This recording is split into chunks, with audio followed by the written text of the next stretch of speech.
And we have a variety of technologies to, tackle some of the hardest environmental concerns that are out there. Things I can tell you that even 15, 20 years ago, we already had the data that we could detect PFAS in human blood. Right now, the testing is only being done on the first 6 of these. Exactly. They're Drinking. Sorry, to clarify, for drinking water. And so people, one of the things it sounds like you're trying to say is people should not just be thinking about how to remove these 6 when they're planning their next improvement, their treatment plan. So EPA just came out with a final methodology for a test that tests for 30 different compounds, including the compounds of incomplete destruction. Well, these are the things that when you put it into a large body of water or you put it down where it can meet up with an aquifer, this is what recharges our aquifers that actually get it back into our drinking water. well, that's a great That cycle, you're not really solving the problem. You're just putting a Band-Aid on. individual homeowner with a well. They're not getting protected, for example, because someone at Denver Water will be, because it's being dealt with at the water drinking plant. The goal is to protect kind of everyone in between. And PFAS.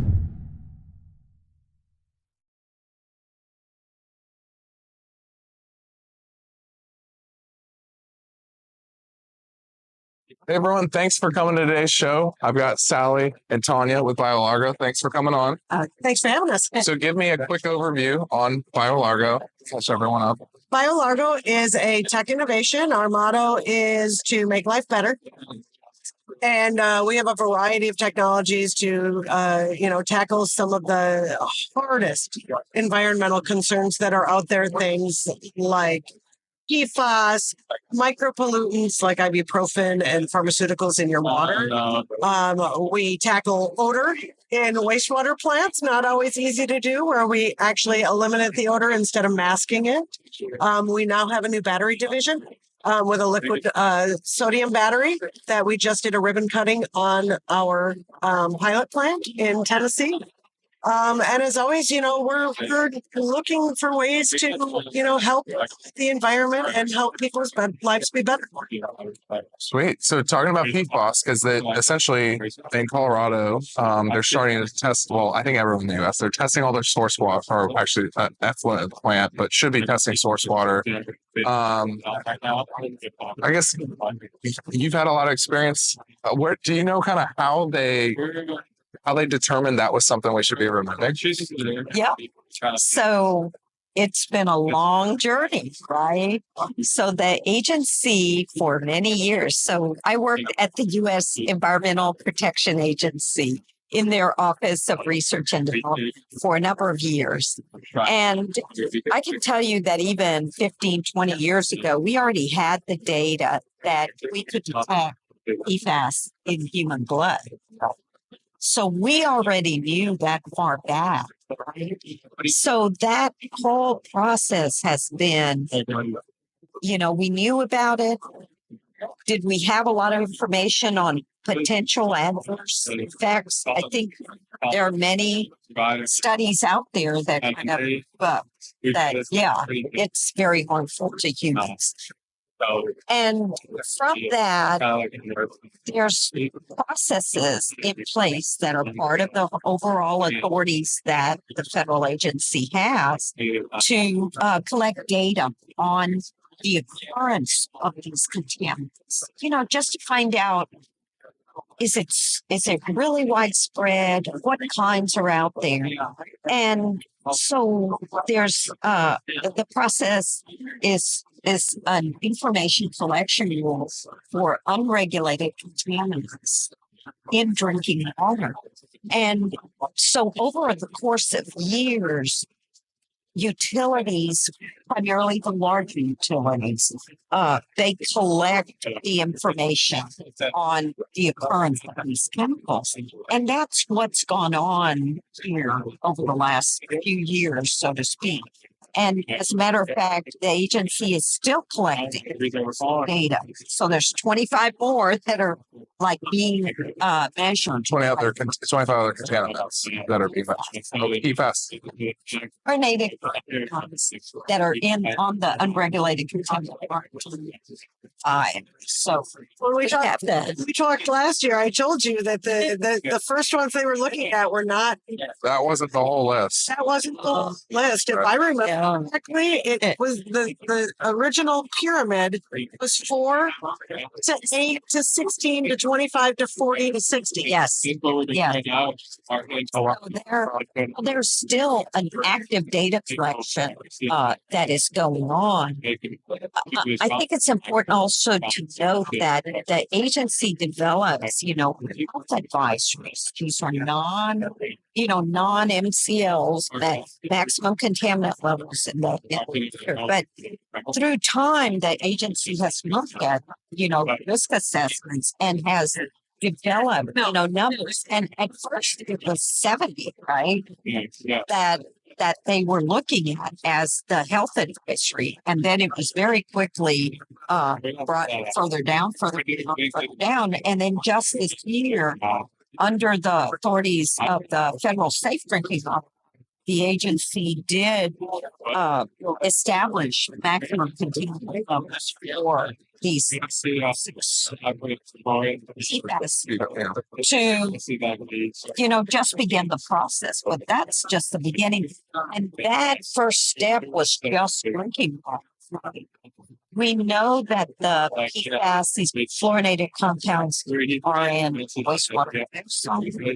They can be in landfill leachate too. Every time you will do an analysis, you're going to find it in there, right? And so, although the agency hasn't finished the work on establishing kind of more the construct on the wastewater side, that part is not.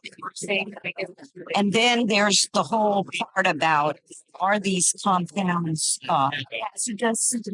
So once they become a hazardous waste, now we've got a serious disposal issue because the cost to dispose of hazardous waste is high. So right now, the testing is only being done on the first 6 at these Exactly. they're drinking. Sorry, to clarify, for drinking water. And so people, one of the things it sounds like you're trying to say is people should not just be thinking about how to remove these 6 when they're planning their next improvement, their treatment plan, their water, right? Yeah. Planning that. Okay, Yes. we already know that they're looking at this pyramid of 70 plus. Yeah. And what happened is, so the traditional treatments that have been the best available technologies, those treatments are really focused on long chain PFAS. It's your PFOS, PFOA. You start getting into the shorter chains, when you start looking at the Gen X's, the PFBS's, those are much harder to capture in traditional treatment because the molecules aren't as polar, because they're smaller molecules. They tend to flow right through traditional treatment, or they'll be captured for a small amount of time. But then they'll either be sloughed off the media, or you'll get a channel and they'll run through real quick. So there you have to go towards the innovative technologies to really pull them out. And it's important to note that we're taking it out of drinking water because of the effect on our health. Actually consume it.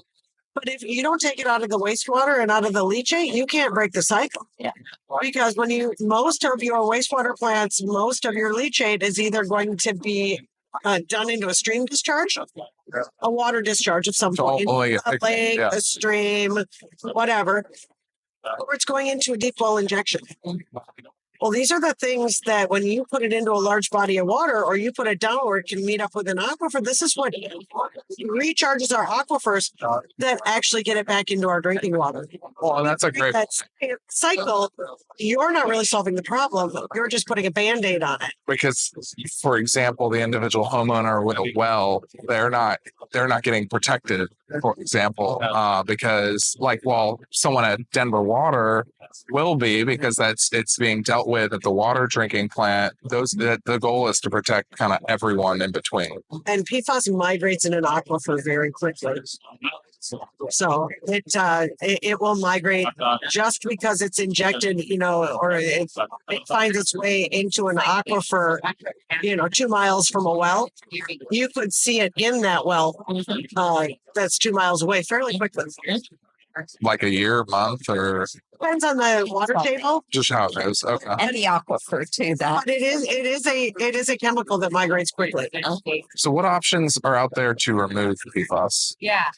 What are people using? What could people be using? Other side, you've got your traditional treatments. You've got granular activated carbon, which will work on your line chains very well. On a waste. I'll never tell you it doesn't work because it does. But you produce a waste. So you've got according to EPA and AWWA standards, you need to put a lead lag system in.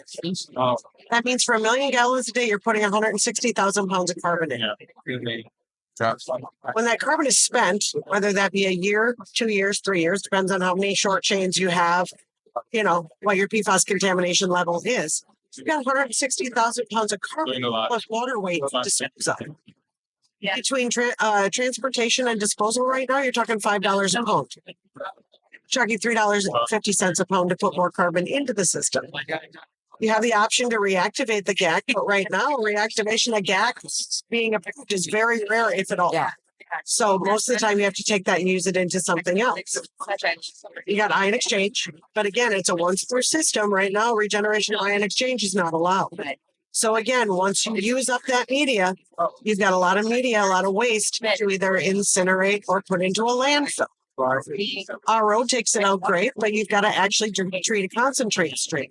So now you're entering into the new innovations for PFAS, where you find a excellent collector and then a disposal process behind it. So something like us, our Aqueous Electrostatic Concentration Unit is a excellent collector. We take out the long chains, we take out the short chains, we take out the ultra shorts. But then we follow our process with a destruction process. Now that destruction process can be electro-oxidation. You can use a collection process on wastewater like home fractionation and then follow it by a destruction process. Again, electro-oxidation. You can use supercritical water oxidation. You can use something like a Hulk system for destruction. But you're talking about taking out the PFAS by concentrating it in some way and then following it by a destruction method. So it's not ending up in a landfill. It's not ending up, deep well injected. Incineration is a good process as long as your incinerator is getting above 22 to 2,700 degrees, so you get complete destruction.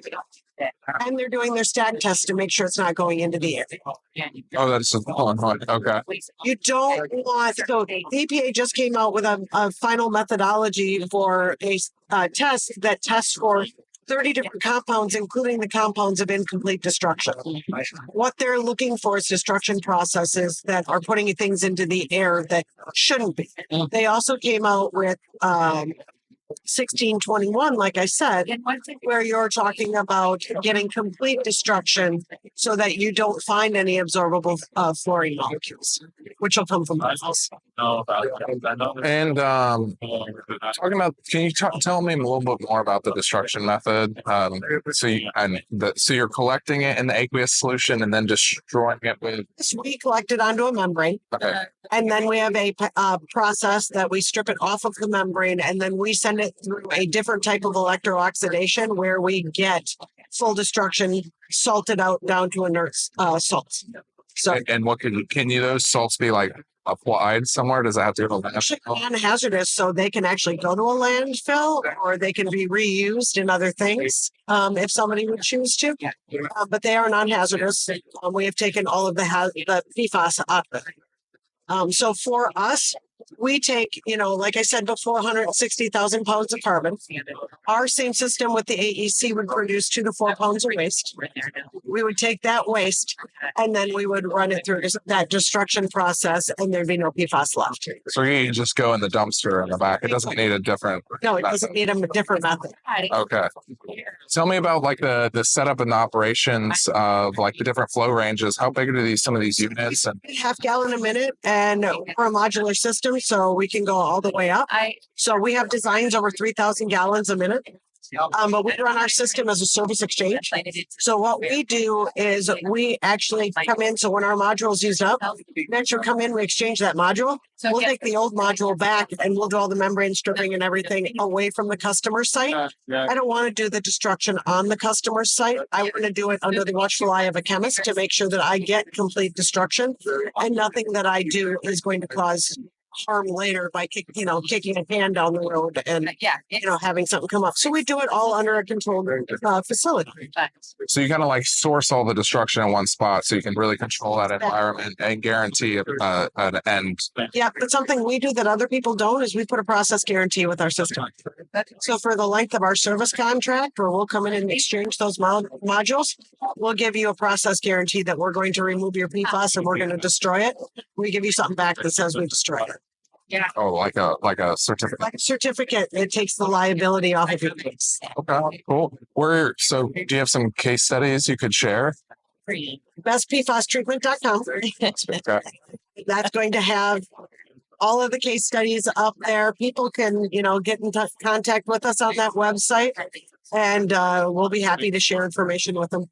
Okay, awesome. Tonya, thank you so much. Thank you for coming on. Yeah. All right.